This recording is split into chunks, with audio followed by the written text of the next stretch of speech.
राज्य मंत्री निशित प्रामाणिक का बयान आया है। देश की संसद सुरक्षित है, मामले की जांच जारी है। तो लगातार जो आश्वासन है वो भी दिया जा रहा है। गृह राज्य मंत्री प्रामाणिक का ये बयान कि देश की संसद पूरी तरह से सुरक्षित है, कार्रवाई की जा रही है। तो इसी तरह से कल भी स्पीकर ने इसी तरह की बात कही थी कि सब कुछ ठीक है, घबराने की किसी को जरूरत नहीं है। उसके बाद और जितने भी पार्टियां थी उन सबकी मीटिंग भी कराई गई और अब मामले की जांच जारी है, कह रहे हैं गृह राज्य मंत्री। इस पर निश्चित रूप से जांच हो रहा है और होगा भी, लेकिन मैं कहूँगा जो है संसद भवन पूरी तरह से सुरक्षित है, पूरी तरह से ये सुरक्षा से घिरा हुआ है। कोई भी सांसद महोदय का कोई भी यहाँ पर जो है खतरा नहीं है। तो आपने सुना कि किस तरह से अब जांच को लेकर चर्चा चल रही है, लेकिन अब इसी मसले पर बातचीत करने के लिए हमारे साथ हमारे सहयोगी जुड़े हुए हैं। जतिन हमारे साथ स्पेशल सेल के ऑफिस से मौजूद है, संसद मार्ग से हमारे साथ अखिलेश जुड़ चुके हैं, विक्की के घर गुरुग्राम से लोमस हमारे साथ जुड़ रखे हैं, तो सागर के घर लखनऊ से राघवेंद्र हमारे साथ जुड़ चुके हैं। सबसे पहले जतिन आपसे ही समझना चाहेंगे, फिलहाल अब इस पूरे मसले को लेकर जांच पड़ताल कैसे आगे बढ़ रही है, क्या अगला कदम उठाया जा रहा है?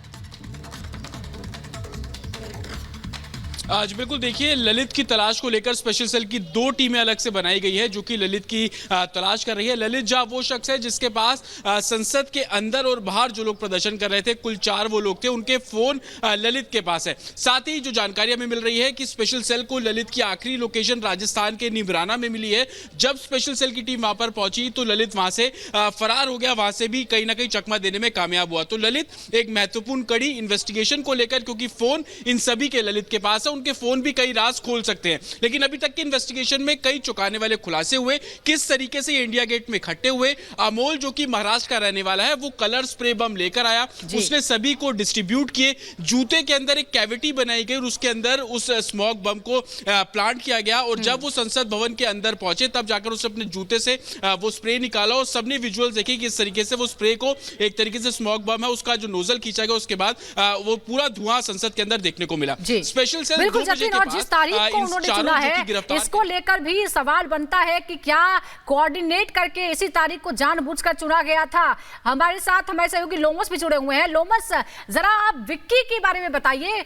विक्की और उसकी पत्नी दोनों को भी इस मामले में शामिल किया गया है। क्या भूमिका है विक्की की, कहां ये मुलाकात हुई थी, क्या विक्की ने सबको बुलाया था अपने घर पर?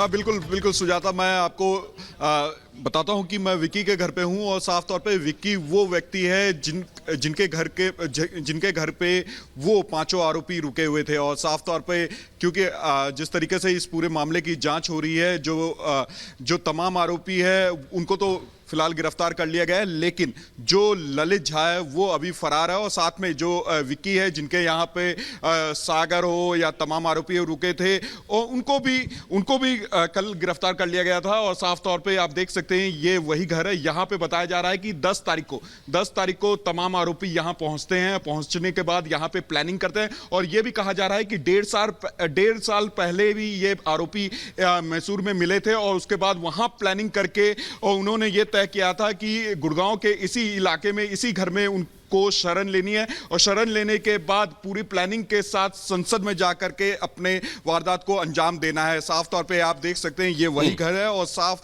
तौर पर जिस तरीके से दिल्ली पुलिस हो, स्पेशल सेल हो, लगातार ही जांच करते हुए नजर आ रही है। और कहा यह भी जा रहा है कि जल्द ही, क्योंकि ललित झा का जो लोकेशन है उसको भी ट्रेस कर लिया गया, ललित झा से जुड़े हुए चैट भी कहीं ना कहीं सामने आ चुके हैं, उसको भी अब पुलिस के द्वारा जांच किया जा रहा है और जल्द ही ललित झा को भी पकड़ बिल्कुल, यानी विक्की और उसकी पत्नी की क्या भूमिका रखी, इसको लेकर भी अब जांच पड़ताल जो है वो लोमस तेज होती नजर आ रही है।